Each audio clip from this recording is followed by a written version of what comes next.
Putin is afraid of Trump's unpredictability. He doesn't know what exactly he will do. So he decided to show some kind of a gesture.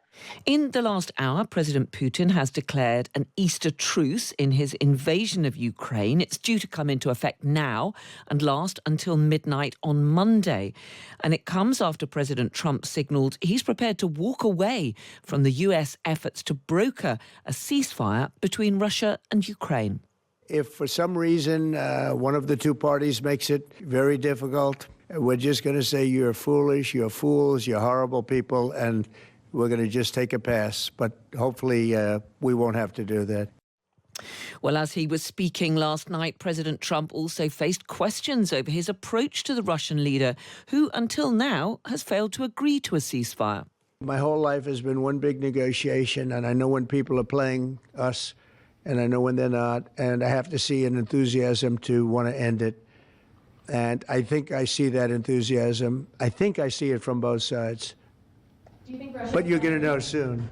Do you think Russia's playing you? No, nobody's playing me. I'm trying to help. This was Biden's war, by the way. By me getting involved, they'll say, oh, Trump. This is not Trump's war. This is Biden. This is a war that should have never happened. Well, what does that mean for Ukraine? Let's talk to Oleksiy Goncharenko, who's a member of the Ukrainian Parliament for Odessa. Good afternoon to you, Oleksiy. Hello. Well, we've just had that announcement of a ceasefire due to come into effect just 10 minutes or so ago by President Putin. It is just a brief Easter truce. What is the reaction to that there in Ukraine? It's really just happened, so it's hard for me to say about the reaction of everybody. I can tell you my personal reaction. First, we don't believe Putin. He is playing games, and it's not for the first time. It was in January 2023 when he announced Christmas truce, Christmas ceasefire for 36 hours, and he did not respect it. So he continued all the attacks. It was just a false flag statement. So maybe the same will happen now. I don't know. We will see it.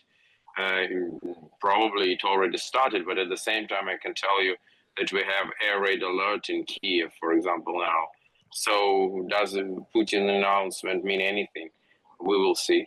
Second thing, even if it will, he will stop hostilities for these 30 hours, it doesn't mean that he wants peace, because if he would want peace, there is a proposition on the table which Ukraine agreed in March to have a complete ceasefire right now. So we can stop any hostilities right now. And it is on the table from March, and Putin is not accepting it. I think your correspondent from DC was absolutely right, saying that Putin feels this impatience of Trump, and he tries to give some, pass. If he wants to continue to play this game with Trump, but to continue this game, he needs to give something to Trump. So he decided to give this idea of some kind of ceasefire.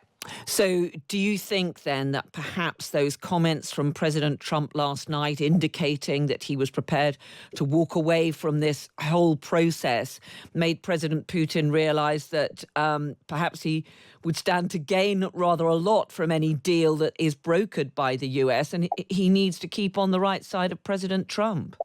I think what everybody knows, that President Trump is unpredictable. He is predictable just in this, right?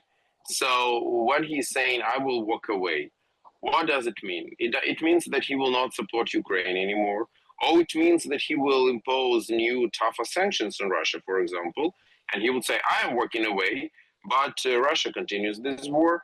Here are secondary sanctions on Russian oil. Here are sanctions on Russian shadow fleet, and that would kill Russian economics.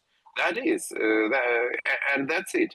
So I think Putin is afraid of Trump's unpredictability. He doesn't know what exactly he will do. So he decided to show some kind of a gesture. Also Christianity, this is an Easter. Putin gives no shit about this at all. He kills people in thousands on all big holidays, so it doesn't matter for him.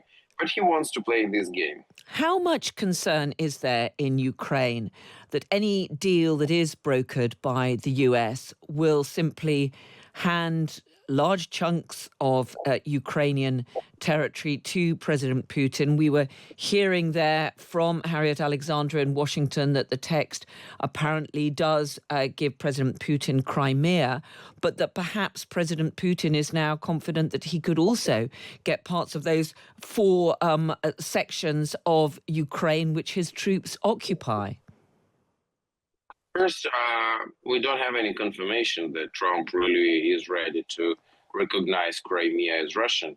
I want to remind you that during Trump's first term, there was a Pompeo declaration. At that time, he was the Secretary of State, Mike Pompeo, and it was about that the United States will never accept that Crimea is Russian. So there are a lot of rumors about this, but even my personal contacts with the representatives of the Washington administration never showed me that United States is going to accept that, recognize Crimea as Russian, because that will kill international law. Another story is that Putin will continue to control occupied territories. Unfortunately, it looks like the fact now we just can't kick off Russians from this chunk of territories.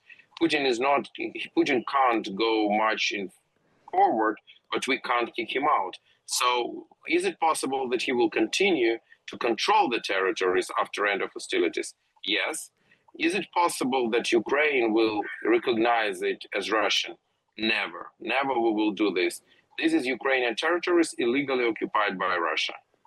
And just finally, Oleksiy, how worried are you that what President Trump is really seeking in all of this is just to not have to deal with what is happening in Ukraine at all, and that Ukraine could be left without the weapons, the military and financial support, which until now have been so important to your troops fighting on the ground there?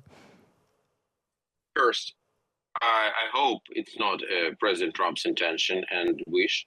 Second, even if yes, I don't think it is possible, no matter what he thinks. But if he will do this, and then if Ukraine would collapse, it will be his own personal Afghanistan, which in reality killed Biden's presidency.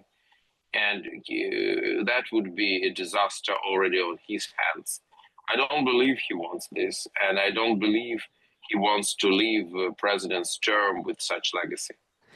And do you think if that did happen, that Europe would be able to fill the gap, to provide the military muscle that the US has been providing until now?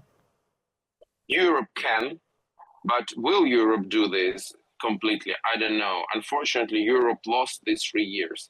I really don't understand why these 3 years were not used by Europe to militarize itself, to ramp up military production. I really can't understand. And now Europe lost so much time. And will Europe finally make a right decision? I don't know. In the end of the day, being fat doesn't mean being strong, you know?